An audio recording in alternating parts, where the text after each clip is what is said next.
Welcome to CityWise. I'm your host, Tiana Stevens. CityWise is produced by the City of Rochester to shine a spotlight on city living at its best. Well, it started as a reunion of neighbors getting together to celebrate the good old days of Clarissa Street, and over the years, it's grown into an event attracting thousands of people to Cornhill. The Clarissa Street Reunion is now in its 21st year, and it continues to grow.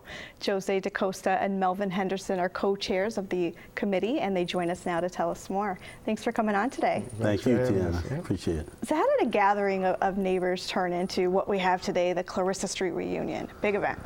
Well, back in 1995, 6 neighbors of the 3rd Ward, as Cornhill was called at the time, gathered with a longtime friend, Anna Licata Terrell, at the Elks Club at the time, and they just were welcoming her back. It was like a homecoming for Anna Terrell.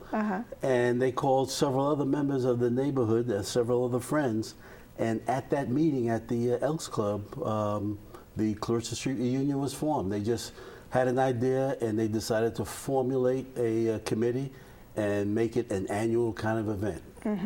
And what was the history of the Clarissa Street neighborhood, the 3rd Ward? Oh, well, Jose can speak to that. And it's an interesting history that is going to be part of something else we'll talk about a little later. But back in 1810, escaped enslaved black people were settling in Western New York. And the Clarissa Street neighborhood became the first African-American community neighborhood in Rochester. So back then, this was an area where enslaved people were migrating to. And the history then started to develop. 1830, Reverend Thomas James founded the A.M.E. Zion Church on Favor Street. Frederick Douglass's church. Exactly right. That was the home of the North Star, Frederick Douglass's abolitionist newspaper. Sure. It was a main station on the Underground Railroad. Harriet Tubman leading enslaved people up to the Rochester area and into Canada, coming through the A.M.E. Zion Church. And over the years, how did this gathering of neighbors grow into a festival with music, and food, and dance? Yeah, well, basically, after that 1995 get-together where they all decided to honor Ann Terrell, it just started growing, and I don't think that the original founders even realized the magnitude or saw what was going to finally happen. It really grew into a big festival, and we're happy now to get here and promote this whole thing and try to move forward into the future. I got to go back to what Jose, when you asked him about the history, he's got a ghost in his house, and he has to tell you about that. Oh, let me tell you. I've been living in the Cornhill area since 1995. Moved into my house in 1995, and my house was one of the stations along the Underground Railroad. There is in the basement a room that was secured by what they call a false wall, and escaping enslaved people would be, secured in that room in my basement. And when I first found out about it, it was kind of eerie for me. When I go down to the basement and start heading back upstairs, I'd always look over my shoulder. Okay, but I was pleased that it was a place it was a safe haven for enslaved people. So much history in Cornhill, and then the music. Was music always a part of it? And what can we expect as far as headliners this year? Music was always a part of it from the beginning. They had initial people, Roy McCurdy, Jack McDuff, brother Jack McDuff, organ player, and several other people they honored and actually brought them back. Roy was living in California and McDuff was living in Jersey, and they brought them back to play. And since then, a lot of headliners have been there, especially on the jazz side of it. This year on the main stage, we're going to have a guy named Gideon Luke come in from Memphis, Tennessee. And he's, you probably saw him down at Lilac Festival, a couple of events. He's a big guy, and a very interesting band, a lot of fun, On the R&B stage, we're going to have Shine, a local group called Shine, a vocal group. And on the what would you call the gospel stage? Yeah, there's going to be several different choirs and smaller combos and stuff like that from all the churches around town. Sure. And I have to add the fourth stage. This is the second year of the Youth Talent Center and Great. Exhibition. And we're excited because it's hosted again by Miss Sweet Potato Pie. Okay. And And she'll the Soul be Food Babies. Yeah. exactly. Yes. You know them well. Yes. Okay. So we're excited that she's going to be the host, and she'll be really introducing young talent from a stage at the school number 3 field. Going to Adams Street Adams Art Street, Center. right, Okay. Adams Street, yeah. And so this is a family event and a highlight on youth. Why is it so important to focus on youth in this way? Well, we talked about it a couple of years ago, and we decided that it was important to engage and actually welcome the youth to come down and participate, and do so in a way that gave them an opportunity to, display and present their talents. But at the same time, we're having some organizations in Rochester that have youth-oriented programs. They'll be setting up kiosks and information booths Great. on the field to make those programs accessible and make the young people aware of these programs that are available to them. The other thing, too, is that we want to start inculcating the history of the Clarissa Street neighborhood to the youth. Sure. So what other activities along those lines are happening at the Clarissa Street Reunion? Well, again, it's going to be a number of organizations that will focus on the youth.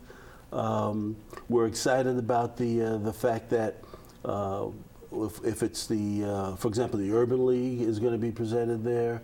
We have ABC is going to have a contingent of people there.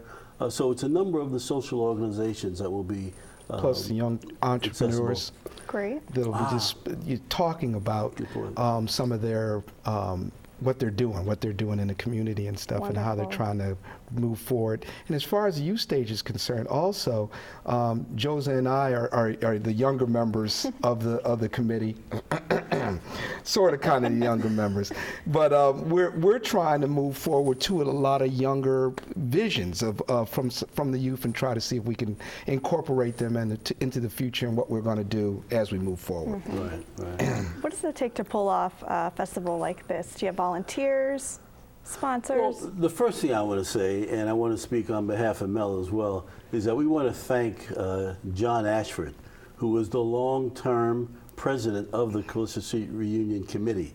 And obviously, with him leaving, it took 2 co-chairs to fill his shoes. So that kind of tells you what John was doing.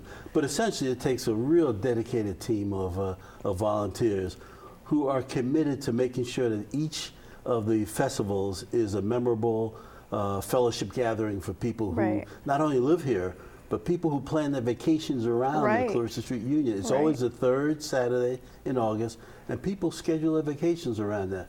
So there's a high level of commitment to make it a very memorable occasion for people. Why do you think people do that, come from out of town to this festival? Well, I mean, for me and what I observe, it's that it's coming home.